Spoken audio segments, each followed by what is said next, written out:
आदरणीय स्वामी भक्त राय परांजपे लिखित स्वामी स्वरूपानंद जीवन चरित्र आणि तत्वज्ञान या ग्रंथातील काही भागांचं वाचन आपण ऐकत आहोत.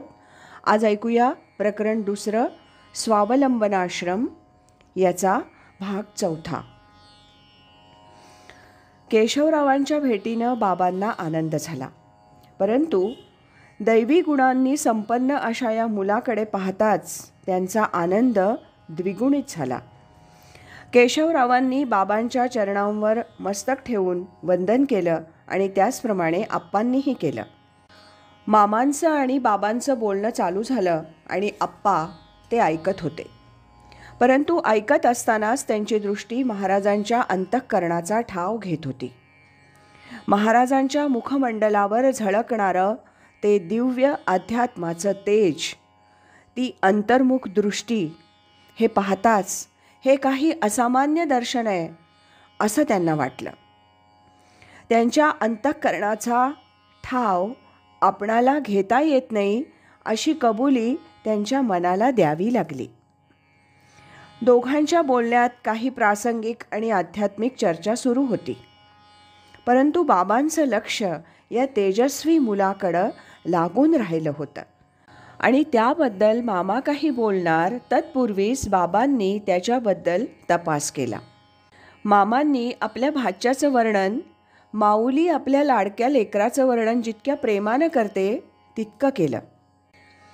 आप्पांची लहान वयापासूनची वागणूक, त्यांचा अष्टपैलू स्वभाव, विलक्षण आवड, हे सर्व विशद करून सांगितलं आणि त्याला आता आपल्या स्वाधीन केलंय म्हणून सांगितलं. हा परमार्थाचा उत्तम अधिकारी आहे हे पाहून बाबांनी त्याचा अंगीकार करण्याचं तात्काळ मान्य केलं आणि दुसऱ्या दिवशी सकाळी अनुग्रह देऊ म्हणून सांगितलं. दुसऱ्या दिवशी सकाळ होईपर्यंतचा वेळ आप्पांच्या अधीर मनाला दीर्घ काळच वाटला, परंतु उद्या आपणाला अनुग्रह मिळणार याची खात्री वाटून समाधानही झालं. सद्गुरूंकडून आश्वासन मिळवून मामा भाचे आपल्या मुक्कामी आले. रात्री मामांनी आप्पांना सद्गुरूंच्याबद्दल बरीच माहिती सांगितली. बाबांचं त्यांच्या सद्गुरूंवर किती प्रगाढ प्रेम आहे. ज्ञानेश्वरी हे त्यांचं सर्वस्व असून ते एका ज्ञानेश्वरी वाचून अन्य काही वाचित नाहीत. त्यांना श्रद्धावान शिष्य अतिशय आवडतो. तार्किक चिकित्साखोर व्यक्तींचा त्यांना तिटकारा आहे वगैरे सांगून सद्गुरू कृपे वाचून नुसत्या ग्रंथ वाचनानं परमार्थ साधणार नाही वगैरे ग्रंथाद्वारे विवेचन करून सांगितलं. रात्री 10 नंतर उद्या लवकर उठून स्नान करून निघायचंय म्हणून भाच्याला सांगून ते स्वस्थ झोपले.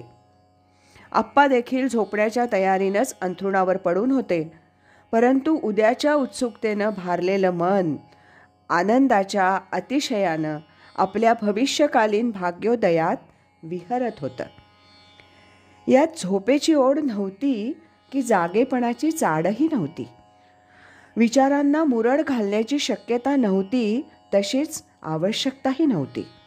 सद्गुरूंच्या स्मरणात आणि सुखमय विचारात सर्व रात्रभर विसावून आप्पा मामांच्या अगोदर उठून सर्व प्रातर्विधी उरकून मोकळे झाले. काही वेळानं मामांचंही स्नान वगैरे उरकल्यावर सद्गुरूंच्या पूजनाकरता फुलं, हार, उदबत्त्या, नारळ वगैरे बरोबर घेऊन आप्पा मामांबरोबर बाबांकडे गेले. आज इथंच थांबूया. यानंतरचा भाग आपण उद्या ऐकूया.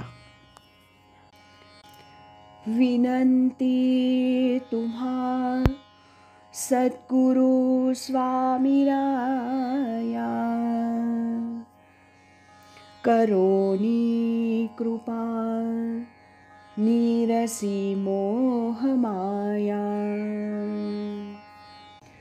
सदा वृत्ति है आत्मरूपी रहाया, तथास्तु म्हणोनी करा शुद्ध काया. श्रीमद सच्चिदानंद सद्गुरु श्री स्वामी स्वरूपानंद महाराज की जय. हरि ओम तत्सत.